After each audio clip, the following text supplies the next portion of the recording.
झारखंड के स्टूडेंट्स को बधाई देना चाहते हैं। उनकी बहुत बड़ी जीत हुई है। तो सारे झारखंड के छात्र जो इतने दिनों से आंदोलन कर रहे थे, पीसफुल तरीके से आंदोलन कर रहे थे, उन्होंने सरकार से अपनी मांगे मनवा ली।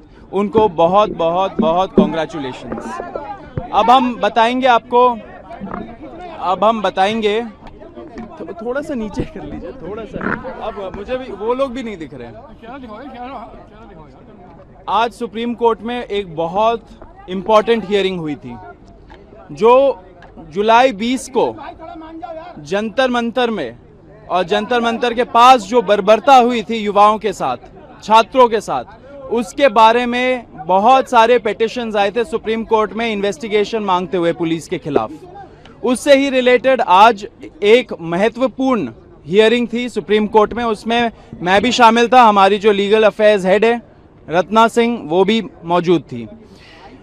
आज जो पिटिशनर्स थे उन्होंने सुप्रीम कोर्ट के सामने एक बहुत इंपॉर्टेंट स्टेटमेंट दिया।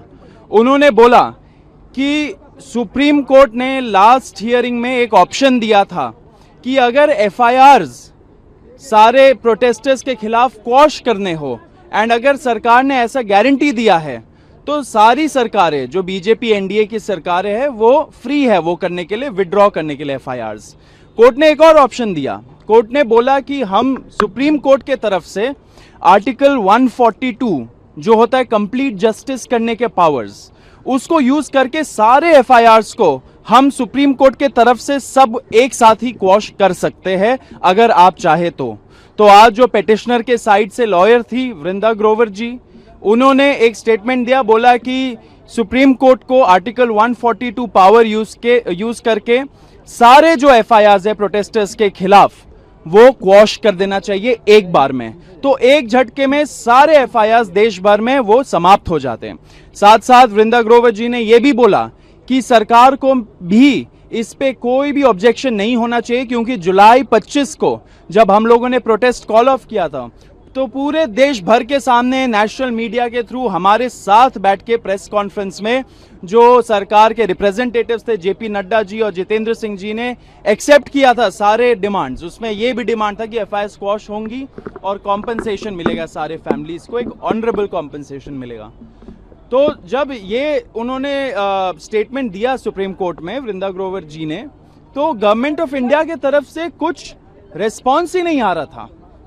उन्होंने बोला, सरकार का यह बोलना था कि हम सोचेंगे इसके बारे में, हम देखेंगे कि कैसे हो सकता है। सुप्रीम कोर्ट तक, आज सुप्रीम कोर्ट के जजेस ने 3 बार बोला कि आप हमें एक एफआईआर का लिस्ट दे दीजिए, सारे स्टेट्स को एक एफआईआर का लिस्ट दे दीजिए, उसमें जो बहुत संगीन अपराध के क्रिमिनल्स है, अगर ऐसे कोई असामाजिक तत्व आए थे, हार्डन्ड क्रिमिनल्स जिनके खिलाफ रेप, मर्डर, डेकॉइटी ये सब लगाए, तो उनके एफआईआर्स एक सेपरेट कर दीजिए, एंड जो प्रोटेस्टर्स के खिलाफ एफआईआर्स है उसकी आप लिस्ट दे दीजिए। जब वो लिस्ट मिल जाएगी हम लोग सारे एफआईआर्स को क्वॉश कर देंगे। लेकिन सरकार मान नहीं रही है। सरकार ने कमिटमेंट आज नहीं दिया सुप्रीम कोर्ट को कि वो ये देने वाले। सुप्रीम कोर्ट ने 3 बार सरकार से आज बोला कि आप हमें ये लिस्ट तो देंगे तभी तो हम क्वॉश करेंगे। तो सुप्रीम कोर्ट भी चाहती है कि छात्र को, युवाओं को प्रोटेक्शन हो, उनके खिलाफ जो एफआईआर्स हुए पूरे देश भर में उसको हटाया जाए, विड्रॉ किया जाए, क्वॉश किए जाए। पिटिशनर्स के साइड भी जो है वो भी चाहते हैं ये हो, लेकिन सरकार का मंशा ये नहीं है। सरकार डिले कर रही है, सरकार डिले गेम्स खेल रही है हमारे साथ। ये छात्र बिल्कुल बर्दाश्त नहीं करेगा। जुलाई 25 को सरकार ने पूरे देश भर के सामने कमिटमेंट दिया। अगर कमिटमेंट दिया तो उसको ऑनर करना पड़ेगा। आप ऑनर नहीं कर रहे हो इतने सारे आपने जो कमिटमेंट्स दिए कॉम्पनसेशन के बारे में, एफआईआर्स के बारे में, तो आपने पूरे देश के साथ विश्वासघात किया है।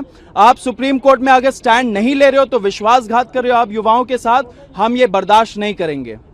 एंड मैं आपको फिर से बताना चाह रहा हूं कि इतने दिनों से सरकार डिले कर रही है। सरकार के जो रिप्रेजेंटेटिव्स होते हैं उनके साथ हम लोग की मीटिंग होती है, उसका डिटेल रत्ना सिंह आपको देंगी, लेकिन वो मीटिंग्स भी नहीं हो रही है। सरकार का मंशा नहीं लग रहा है कि वो अपने कमिटमेंट्स को ऑनर करे। अगर देश के युवाओं को फिर से सड़क पे उतरने पे मजबूर करेंगे तो इस बार सरकार के लिए सही नहीं होगा। भाजपा सरकार ने कमिटमेंट दिया था उस कमिटमेंट को ऑनर करिए। इससे हम आपके माध्यम से बता देना चाह रहे सरकार को कि अगर आप अपना कमिटमेंट्स पे तेजी रफ्तारी से आप कुछ दिखाते नहीं हो स्टेप्स, अगर मीटिंग्स नहीं करते हो और सुप्रीम कोर्ट में क्लियर स्टैंड नहीं लेते हो, अगर आप सुप्रीम कोर्ट को लिस्ट नहीं देते हो एफआईआर्स की जो क्वॉश होनी है, तो फिर कॉकरोच जनता पार्टी का जो नेशनल वर्किंग कमेटी है उसका हम लोग फिर से एक बहुत इंपॉर्टेंट मीटिंग करेंगे एंड उसके बाद हम लोग डिसाइड करेंगे कि आगे क्या स्टेप्स लेने चाहिए। अब हम लोग पूरे देश भर हम लोग नेशन वाइड जा रहे हैं। नेशन वाइड हमारा लिसनिंग टूर भी है, नेशन वाइड हमारा स्कूल ठीक करो कैंपेन भी चल रहा है। सरकार को डिसाइड करना पड़ेगा कि सरकार अगर विश्वासघात कर रही है देश के युवाओं के साथ, देश के छात्रों के साथ, तो फिर क्या कॉकरोच जनता पार्टी को ये विश्वासघात वाली बात को अपने एजेंडा में लाना चाहिए या नहीं लाना चाहिए। ये पूरा डिसीजन सरकार के ऊपर डिपेंडेंट है। सरकार को सोच लेना चाहिए कि क्या करना है। ऐसे आप देश के युवाओं के साथ विश्वासघात मत करिए।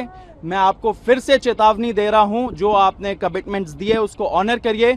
सुप्रीम कोर्ट चाहता है सारे एफआईआर क्वॉश हो, वो क्वॉश करवाइए, लिस्ट दीजिए सुप्रीम कोर्ट को। हमारे से जो बात करनी है आप करिए, हम भी आप असिस्ट करेंगे। हम लोग शुरू से जो स्टेट्स में नोटिफिकेशंस निकले हैं, जहां पे स्टेट्स ने बोला है, कई सारे स्टेट्स ने बोला है कि एफआईआर विड्रॉ होंगी, उसका लैंग्वेज तक हम लोगों ने सरकार को बोला कि ये लैंग्वेज होना चाहिए, ऐसे लिखना चाहिए, ऐसे स्टेटमेंट्स होने चाहिए। उसके बेसिस में सरकार ने नोटिफिकेशंस निकाला, तो ये बहुत बड़ी जीत है युवाओं की। लेकिन सारे मांगे पूरी होनी चाहिए। कॉम्पनसेशन में आपने क्या किया है अभी तक?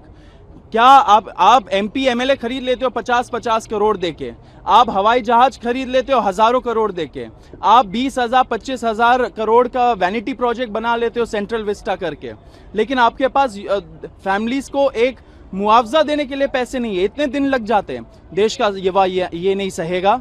मैं आपको फिर से चेतावनी देना चाह रहा हूं, please mend your ways, otherwise we'll be again forced to take some action. एक मिनट, रत्ना सिंह एक बार आप बता दो। We'll do that. We'll answer all the questions. We'll answer all the questions. एक बार थोड़ा नीचे करिए, थोड़ा बताओ रत्ना। और कमेटी बनाएगी कल सुप्रीम जो डिटेल्स में कमेटी हुआ। आप अगर सॉलिसिटर जनरल तुषार मेहता हाँ बोल रहे इस सबमिशन के लिए, तो फिर उनको एक्शन भी लेना चाहिए ना। अगर आप हाँ बोल रहे हो कोर्ट में, एंड कोर्ट जब मांग रहा है कि एफआईआर का लिस्ट दीजिए हमें, जो हमें क्वॉश करना है प्रोटेस्टर्स के खिलाफ, तो आप वो लिस्ट दे क्यों नहीं रहे हो? लास्ट हियरिंग हुआ था बहुत पहले, बहुत दिन हो गए, आज फिर से हो रहा है वो हियरिंग, आज भी वही स्थिति है। तो मंशा सही नहीं है। मैं आपको यही बोल रहा हूं, 2800 कुछ उन्होंने हार्डन क्रिमिनल्स आइडेंटिफाई किया है, उनके खिलाफ आपको अगर एक्शन लेना है वो अलग मुद्दा है ऑल टुगेदर। लेकिन छात्रों का जो मुद्दा है, प्रोटेस्टर्स का जो मुद्दा है, वो एफआईआर से रिलेटेड है। आप कोर्ट में हाँ भी बोल रहे हो एंड साथ में जो एक्शन लेने के लिए बोल रही है कोर्ट, उसमें ना बोल रहे हो, उस पर हेजिटेंसी दिखा रहे हो, तो आप एक तरह से आपकी मंशा नहीं दिखती है इसमें। हम इसको एक्सेप्ट नहीं करेंगे। आप डिले टैक्टिक्स मत खेलिए हम लोगों के साथ। आप ये चाहते हैं कि क्रिमिनल्स के खिलाफ एक मिनट आप ये चाहते हो कि क्रिमिनल्स के खिलाफ एक्शन हो? देखिए, अगर कोई हार्डन क्रिमिनल आया है, सबसे पहले तो पुलिस को पूछना चाहिए हम लोगों को कि वो हार्डन क्रिमिनल बाहर क्या कर रहा है, समाज में क्या कर रहा है वो। एंड नंबर 2, अगर हार्डन क्रिमिनल ने आके यहाँ पे कोई क्राइम कमिट किया है तो उसके खिलाफ एक्शन लीजिए, आप कौन रोक रहा है। लेकिन उनके आड़ में आके अगर आप पीसफुल प्रोटेस्टर्स, हमारे छात्रों के खिलाफ, युवाओं के खिलाफ आप एक्शन लोगे तो वो हम बर्दाश्त नहीं करेंगे। They said that it was done only to identify the unruly elements, and that's how they were able to identify the said 2,873 people who are history cheaters. What do you have to say about that? What are the history cheaters doing outside in the society? They should be, if they have committed any crime, the police should actually send a report to the court from where they have gotten the bail and get their bails cancelled. Send them back to jail if they have again committed any crime. What are these history cheaters doing outside? There are several constitutional questions concerning the facial recognition technology. There is a lot of misuse that can happen. There's a lot of potential for it. I think safeguards need to be put in place. the Jantar Mantar protest was one of the most surveilled protests in the history of India, because every person who was coming inside Jantar Mantar or was around it, they were being photographed, they were being videographed, they were being checked through the CCTVs, and their records were being made. I think, prima facie, my opinion is that it is unconstitutional, it is not called for. Tomorrow these young people are going to face problems because the government is going to create a file on them against all these individuals. They will ruin their lives. The government will ruin their lives through this facial recognition technology. The Supreme Court must decide whether this is constitutional and whether at all this can be allowed in a democracy like ours. Saurabh, have they shared the list of these criminal incidents with you when you were meeting with them? They have neither shared the list of FIRs. Forget us. They have not shared it with the Supreme Court. The Supreme Court has been asking them, judges have been asking the government, share the list of FIRs with them. They have not shared it. They are showing great hesitancy. And they have also not shared this list of hardened criminals. What are these hardened criminals? We don't know who they are. We'll have to check. Our team has to check who these people are, because tomorrow it can't be the case that you will, cook up some conspiracy saying that this hardened criminal spoke with this peaceful protester, and therefore this peaceful protester is also committing violence and is in conspiracy with them. This has happened in the past. This will not be acceptable in a post-Jantar Mantar India. Saurabh, एक बात आज tweet किया है किरण रिजिजू ने। उन्होंने कहा है कि आप आम आदमी पार्टी से हैं और आम आदमी पार्टी ने आपके जरिए हाईजैक किया है स्टूडेंट्स के प्रोटेस्ट को। अरे, अगर उनको लगता है कि आम आदमी पार्टी प्रॉब्लम है तो आम आदमी पार्टी को बैन कर दीजिए ना, उनको घोषित कर दीजिए कि टेररिस्ट ऑर्गेनाइजेशन है। किसी का आम आदमी पार्टी से होना क्या आज के टाइम पे कुछ बड़ा गुनाह हो चुका है? अगर उनको पॉलिटिक्स खेलना है, वो उनका पॉलिटिक्स, वो पॉलिटिकल गेम है, उसमें हम नहीं पढ़ना चाहते। लेकिन पॉइंट ये है कि आप छात्रों के लिए क्या कर रहे हो? FIRs क्यों नहीं क्वॉश करवाना चाह रहे हो? सुप्रीम कोर्ट बोल रही है तब भी नहीं करवाना चाह रहे हो। आप ये पॉलिटिकल ब्लेम गेम में हमें उलझा के मत रखिए, युवाओं को झांसा मत दीजिए। आप ये सब बोल के, बयानबाजी करके, कमेंटबाजी करके, अर्बन नक्सल बोल के, दिमागी नक्सल बोल के आप देश के युवाओं को झांसा देना चाह रहे हो, आप उनको ब्रांड करना चाह रहे हो। आपका ब्रांडिंग हो चुका है। आप इनकॉम्पिटेंट है, इसलिए आपको हटाना पड़ा अपना मिनिस्टर। अगर आप बोल रहे हो कि ये कुछ एजेंडा लेके आए हैं, ये दिमागी नक्सल है वगैरह वगैरह, तो आप तो विफल रहे इनको रोकने पे। तो आपको रेजिग्नेशन देना चाहिए, पूरी की पूरी सरकार को रेजिग्नेशन देना चाहिए, होम मिनिस्टर को खास करके, क्योंकि वो रोक नहीं पाए दिमागी नक्सलों को। ये सब बहुत ही दुर्भाग्यपूर्ण कमेंट्स होते हैं, इस पे ध्यान नहीं देना चाहिए। बेतुकी बातें हैं, देश का युवा एक्सेप्ट नहीं करेगा। Another allegation in Kiran Rijju's tweet is that opposition parties are trying to hijack the students' protests. There is no hijacking. The entire protest was open to everybody. Everybody was invited. The BJP chose not to come. It is their concern. The BJP, who stopped the Prime Minister, the Home Minister, the new Education Minister from going to Jharkhand? They could have gone and sat with the students there. That is true democracy. Why is that not happening? Why are you asking questions to the young of this nation? You are branding them, you are asking them questions like this, all propaganda.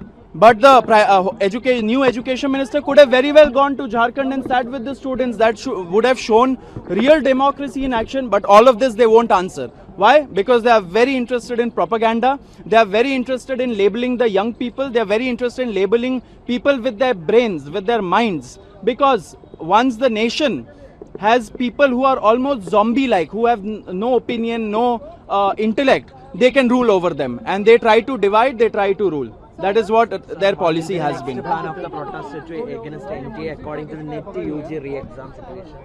See, there are several issues in the country. We are anyway focusing on many of these issues. We have started our School Theek Karo campaign, which is Fix the Schools.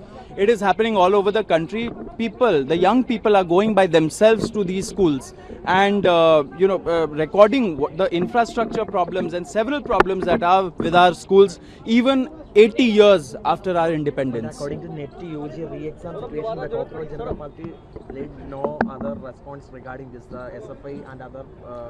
No, there are several issues. We'll be taking them up. They keep telling us. There is one question. There's also a video on social media which is going viral when you're speaking to the Delhi police officials and they are warning you that there are a lot of criminals who are there in the crowd, and that is when you and Ashutosh Ranka also is present there. People are raising questions that the police have already told you such elements are there, still you move forward with that. I just want to add to this question. Delhi police in its affidavit also today told that they did not give you the permission for the Sansad march. And now we have seen those videos also doing the rounds. So what do you have to See everybody, I would say, आप लोग should I say in Hindi? मैं आपके माध्यम से फिर से बताना चाह रहा हूं पूरे देश के जनता को, सारे युवाओं को, परमिशन परमिशन परमिशन मत बोलिए। आप प्रोटेस्ट कर रहे हो, आप परमिशन, आप भीख मांगोगे सरकार से जाके कि आपके खिलाफ हम 2 घंटे प्रदर्शन कर ले जी, ये करेंगे आप? ये हमारा संविधान हमें अधिकार देता है कि right to protest peacefully, peaceful तरीके से अगर आप प्रोटेस्ट कर रहे हो, किसी को परमिशन देने का जरूरत नहीं है। हम लोग पीसफुल प्रोटेस्टर्स थे, पीसफुल तरीके से प्रोटेस्ट किया, पूरा कोऑपरेशन के साथ प्रोटेस्ट किया। दिल्ली पुलिस के साथ हम लोगों ने पूरी तरीके से कोऑपरेट किया था। आपने वो वीडियो देखा, वीडियो का जिक्र किया, वो तो दिखाता है, वो तो प्रूफ है कि हम लोग कोऑपरेट कर रहे थे पुलिस वालों के साथ। जहां पे थोड़ा सा क्राउड आगे बढ़ रहा था हम लोग रोक रहे थे, जहां पे क्राउड उत्तेजित हो रहा था हम जाके रोक रहे थे।